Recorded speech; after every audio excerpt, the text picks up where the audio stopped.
எத்தனையோ பொருத்தனை நிறைவேற உபவாசம் இருக்கிறோம்.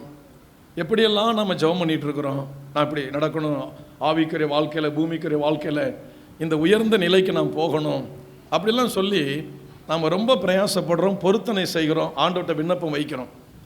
நம்ம வாழ்க்கையில் தள்ளாடக்கூடிய சூழ்நிலை வரக்கூடாது, தடுமாற்றம் வரக்கூடாது, அப்படியெல்லாம் நாம் நிறைய பிரயாசப்படுறோம். ஆனால் சில நேரங்களில் சில இந்த தடுமாற்றங்கள் வருகிறது, தள்ளாடக்கூடிய சூழ்நிலை நமக்கு வருகிறது, தடுமாற்றம் வருகிறது. நம்ம எப்படியெல்லாம் பொருத்தனை பண்ணுறோம், நம்ம எப்படியெல்லாம் வைராக்கியமாக ஜெபம் பண்ணுறோம், எப்படியெல்லாம் உபவாசம் இருக்கிறோம், அதற்காக பிரயாசப்படுகிறோம். ஆனால் சில சூழ்நிலைகள் நம்மை தடுமாற வைக்கிறது, கண்ணீர் விட்டு கதற வைக்கிறது. எப்பப்பா இந்த நிலை மாறும், இது எப்பொழுது மாறும், கொஞ்சம் கூட மாற மாட்டேங்குதே அப்படின்னு சொல்லி நாம நமக்குள்ளேயே போராடி கொண்டிருக்கிறோம். நல்லா கவனிங்க. ஆனால் அந்த தடுமாற்றம் வரும்பொழுது கூட நாம் நினைக்கிறோம், இதோட நம்ம வாழ்க்கை முடிஞ்சா நல்லா இருக்கும், இதோடு செத்து போயிட்டா நல்லா இருக்கும். சிலர் வாய் திறந்தே சொல்றோம், நான் செத்து போனா நலமா இருக்கும், என் வாழ்க்கை முடிந்தா நல்லதா இருக்கும், எல்லாத்தையும் இழந்துட்டோம், இனிமே என்ன வாழ்ந்து என்ன பண்ண போறோம். இப்படி நம்முடைய சரீரத்துக்கு, நம்முடைய ஜீவனுக்கு, நம்முடைய ஆத்மாவுக்கு விரோதமாகவே நம்முடைய வார்த்தையை நம்ம பயன்படுத்துறோம். உண்டா இல்லைங்களா? எத்தனையோ தடவை குடும்ப பிரச்சனை வரும் பொழுது, பண பிரச்சனை வரும் பொழுது, பிள்ளைகள் பிரச்சனைகள் வரும் பொழுது, பல போராட்டங்கள் வரும் பொழுது, சரியான தீர்வு கிடைக்காத பொழுது, நாம விரும்புகிற நேரத்தில் முடிவு வராத பொழுது, விடுதலை வராத பொழுது கலங்கி சொல்றோம், இருக்கிறத விட போய் இந்த ஆண்டோட சேர்ந்துட்டா நல்லா இருக்கும் அப்படின்னு சொல்லி. ஆனா மரணத்தை விரும்பணும், அந்த மரணத்தை தேவன் அனுமதித்தாரா? இல்லை. ஏன் தெரியுமா? கர்த்தர் சொல்றாரு, நீங்கள் அசைக்கப்படுவது இல்லை, நீங்கள் அசைக்கப்படுவது இல்லை, நீங்கள் அசைக்கப்படுவது இல்லை. எந்தெந்த வார்த்தையை நீங்கள் நெகட்டிவா மைனஸா பேசுனீங்களோ அந்த வார்த்தையின்படி உங்க வாழ்க்கை அமைய போவது இல்லை. அதற்கு மாறாக உங்களுடைய வாழ்க்கை நான் உறுதிப்படுத்த போகிறேன், உங்க வாழ்க்கை நான் நிலைநிறுத்த போகிறேன். ஹல்லேலூயா! நீங்கள் அசைக்கப்படுவது இல்லை. ஆமென். நாம் அசைக்கப்படுவதில்லை. நம்ம நினைக்கிறோம் அவ்வளவுதான், இனி சமாளிக்க முடியாது, அவ்வளவுதான், அந்த கடைசி எல்லைக்கு போயிடுறோம். இனி இந்த நபரை திருத்த முடியாது, இனி இந்த நபருக்கு அறிவுரை சொல்ல முடியாது, இனி இந்த நபரை மாற்ற முடியாது, அவ்வளவுதான் போ அப்படின்னு சொல்லி ஒரு முடிவு நிலைக்கு நாம போயிடுறோம். ஆனால் நாம போன முடிவு நிலைக்கு இன்னும் ஆண்டவர் வரல, நம்மளை பிடித்து அவர் நிலை நிறுத்தி வைத்திருக்கிறார். உன்னை கொண்டு நான் சாதிக்க போகிறேன் அப்பா, உங்களை கொண்டு நான் சாதிக்க போகிறேன், உங்களை கொண்டு சாதிக்க போகிறேன். முடியாது முடியாது முடியாது, செத்து போன நலமா இருக்கும் என்று நினைத்து உங்களை கொண்டு நான் சாதிக்க போகிறேன். நீங்கள் தள்ளாடுவதில்லை, அல்லேலூயா, நீங்கள் தடுமாறுவதில்லை, நீங்கள் நிலை குலைந்து போவதில்லை. அப்படிமான சூறாவளி காற்று வருது, சுனாமி வருது, வந்தது, எல்லாருமே செத்து போயிட்டாங்களா? இல்லையே, இல்லையே. சிலர் தான் மாண்டு போனார்கள், பலர் காப்பாற்றப்பட்டார்கள். ஆமென். அதனால யாரெல்லாம் இரவும் பகலும் அழுது அழுது அழுது புலம்பி புலம்பி இரவுல நித்திரையெல்லாம் தியாகம் பண்ணி நித்திரையை இழந்து இன்னைக்கு மாறுமா நாளைக்கு மாறுமா, இன்றைக்கு மாறுமா நாளைக்கு மாறுமா என்ற கேள்விக்குறியோடு யார் வாழ்ந்து கொண்டிருக்கிறீர்களோ உங்களுக்காக தான் கர்த்தர் பேசுகிறார். என் அன்பு பிள்ளைகளே, உங்களுடைய கால்கள் தள்ளாடுவது இல்லை, உங்கள் கால்கள் தடுமாறுவது இல்லை, எங்கேயோ போய் விழுந்து மடிவது இல்லை. உங்களை நான் வாழ வைக்க போகிறேன். ஹல்லேலூயா! You shall not be moved. நீங்கள் தள்ளாடுவதில்லை. ஹல்லேலூயா, ஹல்லேலூயா. நான் சொல்றேன் ஆண்டவர்கிட்ட, ஐயா நான் தடுமாற போவது இல்லை, காரணம் நீர் எனக்கு முன்பாக நின்று கொண்டிருக்கிறீர். ஹல்லேலூயா. எடுத்து வாசிப்போம். சங்கீதம் 16வது அதிகாரம் 8வது வசனத்திலிருந்து 11வது வசனம் வரை, 8வது வசனத்திலிருந்து 11வது வசனம் வரை. கர்த்தரை எப்பொழுதும் எனக்கு முன்பாக வைத்திருக்கிறேன், எப்பொழுதும் எனக்கு முன்பாக வைத்திருக்கிறேன். அவர் என் வலது பாரிசத்தில் இருக்கிறபடியால் நான் அசைக்கப்படுவதில்லை. அல்லேலூயா. தேவனின் வலது பாரிசத்தில் இருக்கிறபடியால் நான் அசைக்கப்படுவது இல்லை. கர்த்தரை எனக்கு முன்பாக வைத்திருக்கிறேன், அல்லது கர்த்தருக்கு முன்பாக நான் நின்று கொண்டிருக்கிறேன், கர்த்தருக்கு முன்பாக நான் நடந்து கொண்டிருக்கிறேன். I am standing before the Lord. என் ஆண்டவருக்கு முன்பாக நான் நடந்து கொண்டிருக்கிறேன், என் ஆண்டவருக்கு முன்பாக நின்று கொண்டிருக்கிறேன், என் ஆண்டவருக்கு முன்பாக நான் வாழ்ந்து கொண்டிருக்கிறேன். I am living before the Lord. ஆண்டவருக்கு முன்பாக, தேவனுக்கு முன்பாக நான் வாழ்ந்து கொண்டிருக்கிறேன். எத்தனை பேர் சொல்ல முடியும்? I stand before the Lord. நான் கர்த்தருக்கு முன்பாக நிற்கிறேன். என் இயேசு எனக்கு முன்பாக இருக்கிறார், நானும் அவரும் ஒரே இடத்தில் நின்று கொண்டிருக்கிறோம். we are standing particular place. அல்லேலூயா. எத்தனை பேர் சொல்ல முடியும்? இந்த மனுஷன் சொல்றான், கர்த்தரை எனக்கு முன்பாக நான் வைத்திருக்கிறேன், அவர் என் வலது பாரிசத்தில் இருக்கிறபடினால் நான் என்றும் அசைக்கப்படுவது இல்லை. அல்லேலூயா. அப்ப தேவன் வலது பாரிசத்தில் இருக்கும்போது நமக்கு என்ன நடக்கும்? அவர் நமக்கு முன்பாக இருக்கும்போது என்ன நடக்கும்? வாசிக்கலாம் 9வது வசனம். ஆகையால் என் இருதயம் பூரித்தது. இருதயம் பூரித்தது. ஒரு அல்லேலூயா சொல்லுங்க. துக்கப்படுறோம், அழுகிறோம், இரவு பகலெல்லாம் அழுகிறோம். சில பேர் சொல்றாங்க, இப்ப கூட அழுகதான் பிரதர். இப்ப கூட சில பேர் சொல்றாங்க, 80 வயசாச்சு அவர் இப்பவும் உழைக்கிறார் அப்படிங்கிறாங்க. 90 வயசாச்சு அவர் இப்பவும் உழைக்கிறார் பிரதர், வேலை செய்யறாரு, நடமாட்டமா இருக்கிறார். அதுக்கு ஆப்போசிட்டா நம்ம சபையில சொல்றோம் சில பேர், நான் இன்னமும் அழுது கொண்டிருக்கிறேன். ஹல்லேலூயா. even now I am crying day and night. even now, இப்போ கூட நான் அழுது கொண்டிருக்கிறேன். எனக்கு ஒரு பதிலும் இல்லை, ஒரு விடயம் இல்லை, ஒரு விமோசனமும் இல்லை, நான் அழுது கொண்டிருக்கிறேன். ஆனால் இந்த மனுஷன் சொல்றான், கர்த்தரை எனக்கு முன்பாக வைத்திருக்கிறேன். தேவன் ஒரு மனிதனுக்கு முன்பாக நிற்கும் பொழுது, அல்லது ஒரு மனிதன் தேவனுக்கு முன்பாக நிற்கும் பொழுது, anyhow எப்படினாலும் வச்சுங்க, இந்த 2 நபரும் ஒருவருக்கு ஒருவர் எதிர்புறமாக எதிரெதிராக நிற்கும் பொழுது, அல்லது அவர் அருகாமையில் நாம் நிற்கிற பொழுது நமக்கு அடுத்து நடக்கக்கூடிய காரியம் என்ன தெரியுமா? ஆகையால் என் இருதயம் பூரித்தது, என் மகிமை களி கூர்ந்தது, என் மாம்சமும் நம்பிக்கையோடு தங்கி இருக்கும். அல்லேலூயா. யாருக்கெல்லாம் நம்பிக்கை இல்லையோ ஒரே வார்த்தை சொல்லுங்க, இந்த சங்கீதக்காரனை போல, ஆண்டவரே ஐயா நீர் எனக்கு முன்பாக இருக்க வேண்டும் அப்பா, நான் உமக்கு முன்பாக நிற்க வேண்டும் ஐயா, ஆண்டவர் என் வலது பாரிசத்தில் இருக்க வேண்டும், என் வலது பாரிசத்தில் இருக்க வேண்டும். அல்லேலூயா. தேவன் யாருக்கு முன்பாக இருக்கிறாரோ, அல்லது யார் தேவனுக்கு முன்பாக நிற்கிறார்களோ, அவர்கள் எத்தனை பெரிய சூறாவளி காற்று அடித்தாலும் அவர்கள் அசைக்கப்படுவது இல்லை, அவர்கள் நிலைத்து நிற்பார்கள். அல்லேலூயா. அசைக்க முடியாது. ஏன்னா கர்த்தர் நின்றுகிட்டு இருக்கிறார். கர்த்தர் நிற்கிறது யாருக்கும் தெரியாது, மனுஷனுக்கெல்லாம் தெரியாது. உங்களை தனி நபரா நினைப்பாங்க, ஒரு தனி குடும்பமா நினைப்பாங்க, உங்களுக்கு அதிகம் ஆட்கள் இல்லாத ஒரு நபரை உங்களை நினைப்பாங்க, வசதி இல்லாத ஒரு நபரை நினைப்பாங்க. ஆனா உலகத்தை படைத்தவர் உங்க பக்கத்துல உங்களோடு நின்று கொண்டிருக்கிறது, அவருடைய கண்களுக்கு மறைக்கப்பட்டு இருக்கிறது. ஆகவே அந்த மனுஷன் சொல்லுகிறார், அவர் என்னோடு கூட இருக்கிறார், அவருக்கு முன்பாக நான் இருக்கிறேன், அவரின் வலது பாரிசத்தில் இருக்கிறார். ஆகவே என் இருதயம் பூரித்தது, என் மகிமை களி கூர்ந்தது, நான் என்றும் I shall not be moved. நான் என்றும் அசைக்கப்படுவதில்லை, அசைந்து போவதில்லை. நான் இதோட முறிஞ்சி ஒண்ணு இல்லாம போக போறதில்லை. என்னை யாரும் முறிக்க முடியாது, என் வாழ்க்கை யாரும் உடைக்க முடியாது, என்னை யாரும் பாதாளத்தில் தள்ள முடியாது, என்னை யாரும் சாக்கடையில் தள்ள முடியாது. காரணம், எனக்கு முன்பாக தேவன் நின்று கொண்டிருக்கிறார், அவருக்கு முன்பாக நான் நின்று கொண்டிருக்கிறேன். அல்லேலூயா.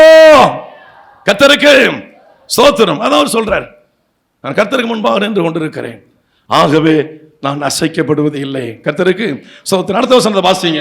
என் ஆத்துமாவை பாதாளத்தில் விடீர், உம்முடைய பரிசுத்தவானை அழிவை காணவிட்டீர், ஜீவ மார்க்கத்தை எனக்கு தெரியப்படுத்துவீர், உம்முடைய சமூகத்தில் பரிபூர்ண ஆனந்தமும். அடுக்கடுக்கா சொல்லி வர ரொம்ப சந்தோஷமான வார்த்தைகள், மகிழ்ச்சி நிறைந்த ஒரு வார்த்தைகள். ஆனந்தத்தின் மேல் ஆனந்தம், சந்தோஷத்தின் மேல் சந்தோஷம் உன் ஆத்மாவுக்கு உண்டாக்கக்கூடிய வார்த்தைகள் இதெல்லாம். பாதாளத்துக்கு விட மாட்டார், உண்மைதான். அழிவை காண விட மாட்டார், உண்மைதான். தேவனால் தெரிந்து கொள்ளப்பட்ட ஜனங்களை தேவன் இங்க புடமிட்டாலும் சரி, புடமிட்ட பிறகு பரலோகத்திற்கு அவர் எடுத்துக்கொள்வாரை தவிர அவர் பாதாளத்துக்கு விட மாட்டார். கர்த்தருக்கு ஸ்தோத்திரம். அப்ப வலது பாரிசத்தில் இருக்கிறவர், நமக்கு முன்பாக நிற்கிறவர், என்ன நடக்கும்? வாசிக்கலாம். 1 ராஜாக்கள் 17வது அதிகாரம் 1 to 16 வசனங்கள். 1 ராஜாக்கள் 17வது அதிகாரம். கீலேயாத்தின் குடிகளிலே திஸ்பியனாகிய எலியா ஆகாபை நோக்கி, என் வாக்கின்படியே அன்று இந்த வருஷங்களிலே பனியும் மழையும் பெய்யாதிருக்கும் என்று இஸ்ரவேலின் தேவனாகிய கர்த்தருக்கு முன்பாக நிற்கிற நல்லா கவனிங்க. கர்த்தருக்கு முன்பாக நிற்கிற மனிதர்களுக்கு நிறைய சவால்கள் காத்திருக்கும் இந்த உலகத்துல. குடும்பத்தை நடத்துறதே சவாலா தான் இருக்கும், பிள்ளைகளை நடத்துறதே சவாலா தான் இருக்கும், புருஷனை நடத்துறதே உங்களுக்கு சவாலா தான் இருக்கும், மனைவியை நடத்துறதே சவால் நிறைந்ததும் ஒரு வாழ்க்கை தான் இருக்கும். கர்த்தருக்கு முன்பாக நிற்கிற மனிதர்களுக்கு இந்த பூமியில நிறைய சவால்கள் காத்து கொண்டிருக்கிறது. அந்த சவால்களில் கர்த்தருடைய மனிதர்கள் சரிந்து போக மாட்டார்கள், நிமிர்ந்து எழுந்து நிற்பார்கள். சவால் வரும். சவால் மீன் சோதனை, போராட்டம், நஷ்டம், அவமான சொல், இழிச்சொல், வேதனைகள் என்ன வேணாலும் வச்சுங்க, கஷ்டத்தின் மேல் கஷ்டம் எல்லாம் வரும். கர்த்தருக்கு முன்பாக நின்று கொண்டிருக்கிற தேவ மனிதர்களுக்கு இந்த உலகத்தில் நிறைய சவால்கள் காத்திருக்கும். இங்க எலியா என்ற ஒரு மனிதன் சொல்றான், கர்த்தருக்கு முன்பாக நிற்கிற நான் சொல்லுகிறேன். எலியா சொல்றாரு, என் வார்த்தையினால் அன்றி இந்த தேசத்துல மழையும் பனியும் வராது. ஆமென். வாசிக்கலாம் அந்த வசனத்தை. கர்த்தருக்கு முன்பாக நிற்கிற நான் அவருடைய ஜீவனை கொண்டு சொல்லுகிறேன் என்றான். என் வாக்கின்படி அன்றி இந்த வருஷங்களிலே பனியும் மழையும் பெய்யாதிருக்கும் என்று தேவனுக்கு, இஸ்ரவேலின் தேவனாகிய கர்த்தருக்கு முன்பாக நிற்கிற நான் சொல்லுகிறேன் சொல்லிட்டார். 3.5 வருஷம் மழை இல்லை. தேசம் எப்படி இருக்கும்? தேசம் நல்லா இருக்குமா? நல்லா இருக்காது. அடுத்த வசனம், பின்பு கர்த்தருடைய வார்த்தை அவனுக்கு உண்டாயிற்று. அவர், நீ இவ்விடத்தை விட்டு கீழ் திசையை நோக்கி போய் யோர்தானுக்கு நேராய் இருக்கிற கேரித் ஆற்றண்டையில் ஒளித்துக் கொண்டிரு. கர்த்தருக்கு முன்பாக இருக்கிறவன் கொஞ்ச நாள் ஒளிந்து வாழ்ந்து ஆகணும். அப்படி சோதனை வரும். கர்த்தர் பெரியவர், அவர் உலகத்தை படைச்சவர், அதனால எல்லாம் செய்ய முடியும். இப்ப எலியாவை எங்க போய் சொல்றாரு? கொஞ்ச நாளைக்கு மறைஞ்சிருப்பா. கர்த்தர் பெரியவர், நான் என்ன நாள் போயிடுவேன், நான் நெஞ்சு அப்படி படைச்சிட்டு போவேன், கொஞ்ச நாள் போய் அமைதியா ஒளிஞ்சிருப்பா, உன்னை காட்டிக்காது, எங்க இருக்கிறேன்னு யார்ட்டையும் காட்டிக்காது, அமைதியே போயிரு. இதாங்க கர்த்தரோட நடக்கிற மனுஷனுடைய வாழ்க்கை. தேவனோடு நடப்பது நம்ம மெய்யானால் நாம் மறைந்திருக்கக்கூடிய காலங்கள் வரும், நம்மை ஒழித்துக் கொள்ளக்கூடிய காலங்கள் வரும். இந்த உலகத்தில் சாத்தான் கொண்டு வர எல்லா சதித்திட்டங்களால் ஜெயிக்க முடியும். நான் மனிதர்களை ஏவி அவன் தேவனுடைய மனுஷர்களை வேதனைப்படுத்தும் பொழுது அவர்களால் எதிர்கொள்ள முடியாது.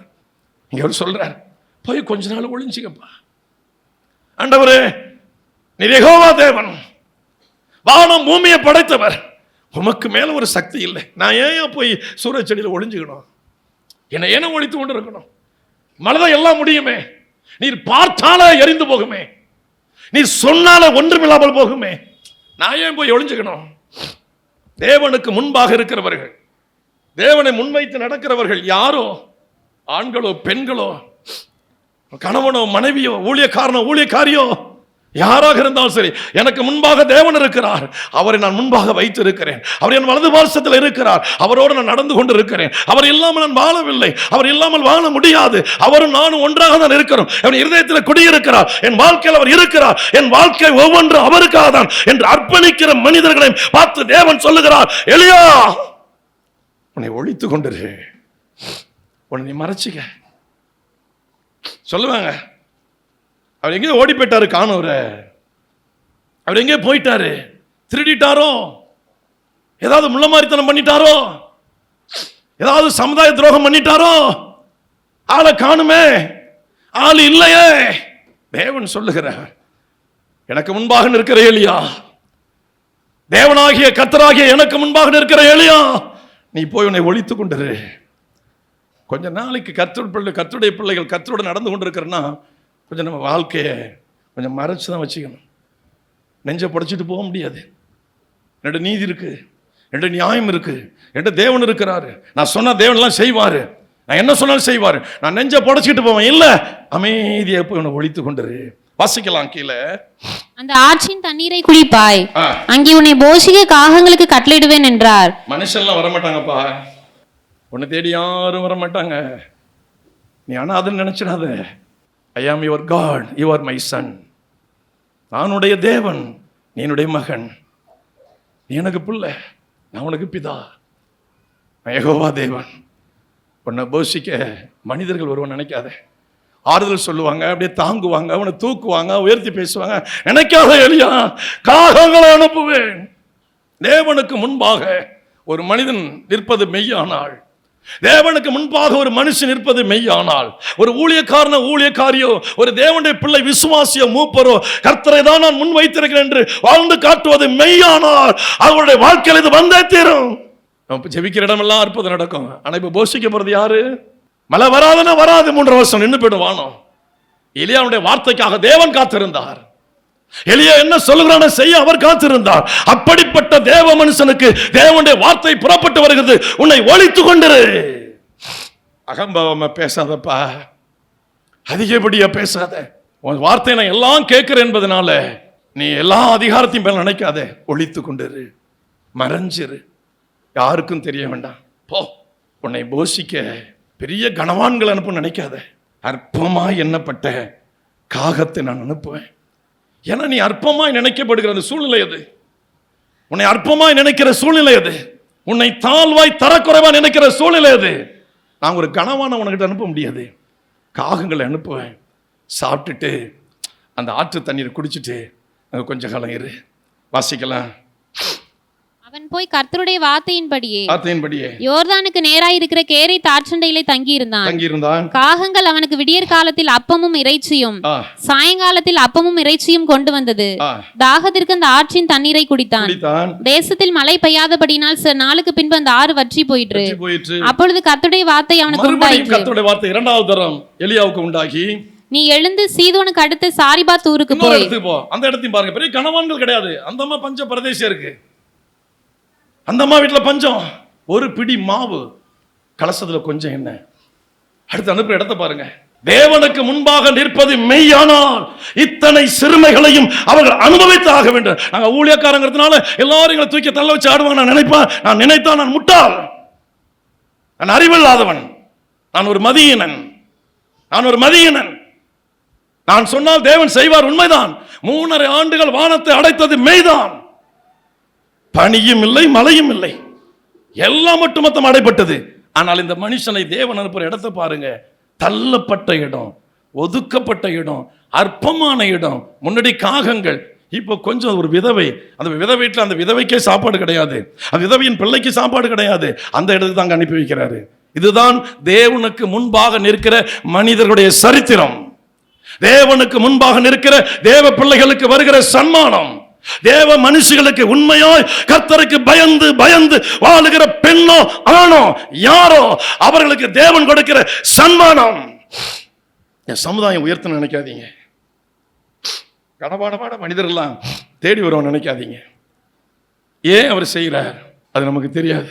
எலியாவை உருவாக்கி கொண்டு வருகிறார். எதற்காக உருவாக்கி கொண்டு வருகிறார்? வாசிக்கலாம் அடுத்த வசனத்தை.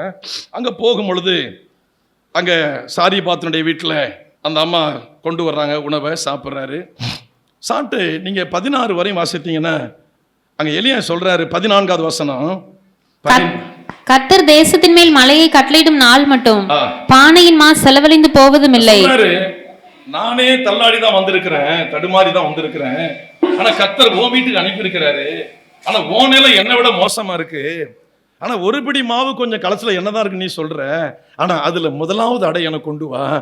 இஸ்ரவேல் தேசத்துல 3.5 வருஷம் மழை வராது, பனியும் வராது.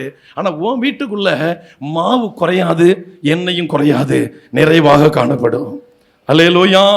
இந்த ஊழியத்தின் ஆரம்பத்தில் எங்களை போஷித்ததெல்லாம் விதவை தாய்மார்கள் தான். வயிறார எங்களை போஷித்ததெல்லாம் விதவை தாய்மார்கள். அந்த விதவை தாய்மார்கள் தான் எங்களை விரும்பி சாப்பிட கூப்பிடுவாங்க. ஒரு தடவை அம்மைப்பல்ல ஒரு அம்மா இருந்தாங்க, ஆசாரி அம்மான்னு சொல்லிட்டு. அவங்க எங்களை சாப்பிட கூப்பிடுறாங்க. போகிறதுக்கு எங்களுக்கு வாகனம் இல்லை. நாங்கள் இங்கே சாப்பாடு இல்லாமல் தான் கிடக்குறோம். அப்படி ஒரு வாகனத்தை எடுத்துகிட்டு போனால் அந்த வாகனத்துக்கு வாடகை கொடுக்கணும். எதுக்கு? கடையில். அதுக்கும் நம்மகிட்ட பைசா கிடையாது. ஆசாரி அம்மா தான் இருக்கிறாங்க, காரைக்காலில் இருக்காங்க அந்த அம்மா. அடுத்தது ஆலாத்தூரில் அழகிய அம்மான்னு ஒரு அம்மா இருப்பாங்க. சத்துணவு ஒரு ஆயா வேலை அந்த அம்மா, சமையல் வேலை. நாங்கள் போவோம். சில நாள் சாப்பிடுவோம் மத்தியானம், சில சாப்பாடு இருக்காது, அநேக நாள் சாப்பாடு இருக்காது. அதான் உண்மை.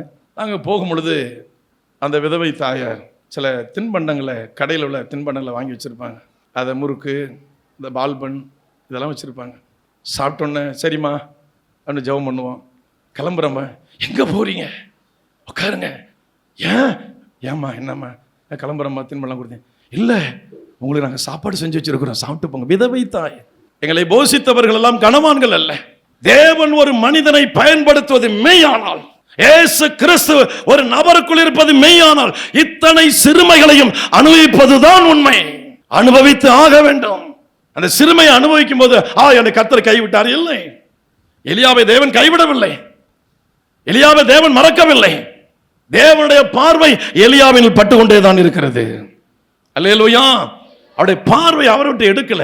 ஆனா எந்த இடத்துக்கு அனுப்பி வைக்கிறாரு பாருங்க. நான் பெரிய தேவ மனுஷன், நான் பெரிய. இன்னைக்கு நிறைய பேர்லாம் பீத்திக்கிறாங்க. ஒரு சேர் கொடுக்கலன்னா அடுத்து இந்த ஐக்கியமே உடஞ்சு போயிடுது. ஏதாவது ஒரு இதில் ஒரு ஜெபிக்க கூப்பிட்டு ஒரு முன்னோடியா இதை வழிமொழிவார், பின்மொழிவார், இந்த இறுதி ஜெபத்தை நடத்துவார், அல்லது 5 நிமிஷம் 2 நிமிஷம் ஜெபிப்பார், ஒரு 4 வார்த்தை கொடுப்பார் அப்படின்னு சொல்லணும்னா அந்த ஐக்கியத்தில் அவங்க விட்டு போயிடுவாங்க. நான் பாஸ்டர் மீட்டிங்லாம் போயிட்டு இருக்கேன்ல, நிறைய இடத்துல பார்க்குறேன். அவங்களோட சொல்ல என்னை எதுக்கும் கூப்பிடாதீங்க, நான் உட்காந்துருக்கிறேன், மற்ற ஆள் கோச்சிக்கிற ஆளுகளை கூப்பிடுங்க. ஆனால் இங்கே இதுதான் தேவன் பயன்படுத்துகிற பாத்திரம்.